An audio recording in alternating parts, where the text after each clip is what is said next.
Hey yo, what's up mga boss? Ito nga pala ang ating MIUI na matagal lang nakatambak. Ngayong araw nga ay bumabagyo. Siya naman ang pagsimula natin ng pagbaba na ito ng makina. Kaya nga naman natin ibababa ang makina para makita natin ang tama sa kanyang loob.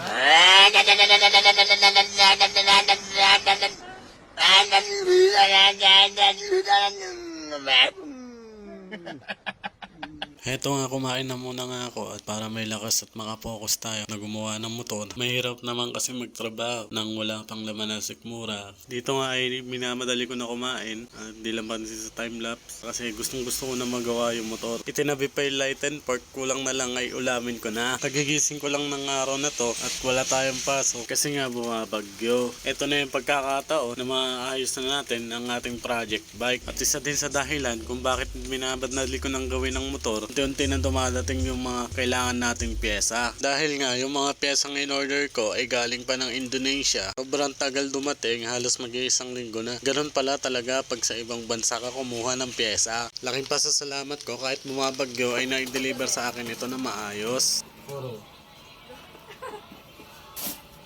Bakit?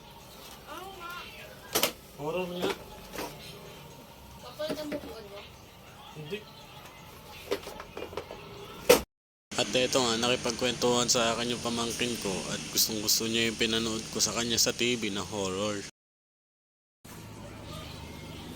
Good. Nakakapagod. Sa pagkakalas pa lang, pawis na agad. Mga pala yung inaawitan ng airpot. Pati yung mugs, lalagay daw dyan. Oh. So yun. Ito nag-stack up na. Kahirap alisin, kahirap pugutin. Ito yung sa dito niyan, injector. Ayan, ito yung sa injector. Medyo kaparehas yan para hindi magkalito. Tandaan niyo yung wirings. Ayan o. Ito yung sa injector. So balikan ko kayo mamaya-maya. Pag nakalas ko na to, papakita ko na lang sa inyo. Yun o, naalis ko agad. Basic lang yan, gar.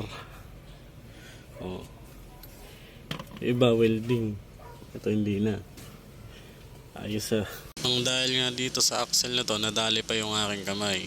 Ayan, pinahirapan ako kaunti. Kaya medyo natagalan ko rin ang pagbaba ng makina. Sa part na to ay sisimulan ko na biyakin yung makina. At meron pang dance moves yan.